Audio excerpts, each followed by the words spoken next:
मुठल लोग जिनकी रगें ख़त्म हो चुकी हैं, पेनिस का साइज़ नहीं बढ़ रहा, तरह तरह के तरीके इस्तेमाल करके अस्सलाम वालेकुम वरहमतुल्लाहि वबरकातुहू। मैं हूं हकीम नवीद और आप देख रहे हैं मेरे यूट्यूब चैनल हकीम नवीद ऑफिशियल। नुस्खे के अंदर दो चीज़ें हैं, एक का नाम इलायची खुर्द और दूसरी मेथरा। ये दोनों चीज़ें किसी भी पंसार की दुकान से आपको बआसानी मिल सकती हैं। वीडियो के अंदर चीज़ों को दिखाने का मकसद यही होता है कि आपको पहचान भी मिले और इनकी क्वालिटी की परख हो सके, ताकि किस क्वालिटी की चीज़ें आपने ख़रीदनी है। ये मेथरा देख लें जी, मोटा ताज़ा साफ़ सुथरा और फ्रेश किस्म का मेथरा लेना है। दूसरा जो इलायची, ये सब्ज़ कलर की लेनी है आपने, सफ़ेद कलर की नहीं लेनी। जो लोग टाइमिंग का रोनर होते हैं, इम्यून सिस्टम ग्रो नहीं हो रहा, बिल्कुल पट्ठों की कमज़ोरी है, सुस्ती लागरी और नकाहत के मरीज़ों के लिए बहुत ही कारआमद है। इस्तेमाल करने का तरीका बहुत आसान है। पट्ठों का दर्द हो, जोड़ों का दर्द हो, स्पर्म्स को एक्टिव करता है। मुठल लोग जिनकी रगें ख़त्म हो चुकी हैं, पेनिस का साइज़ नहीं बढ़ रहा, तरह तरह के तरीके इस्तेमाल करके थक चुके हैं, मेरे बताए हुए तरीके के मुताबिक इस नुस्खे को एक बार ज़रूर ट्राई करें।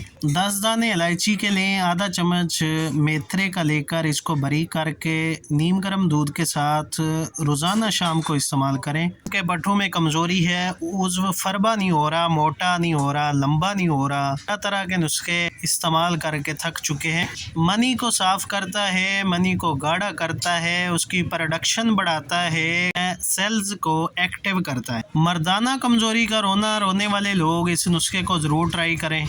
बूढ़ी उम्र के लोग जिनके पेनिस में जान ही नहीं है, बिल्कुल सुस्ती है, इरेक्शन नहीं आती, शहवत की बड़ी कमी रहती है, हम बिस्तरी के दौरान टाइमिंग का रोना रोते हैं या लज्जत ही हासिल नहीं होती, रग़बत ख़त्म हो चुकी हो, इस नुस्खे को एक बार ज़रूर ट्राई करें। इंशाल्लाह बहुत ज़्यादा फ़ायदा होगा।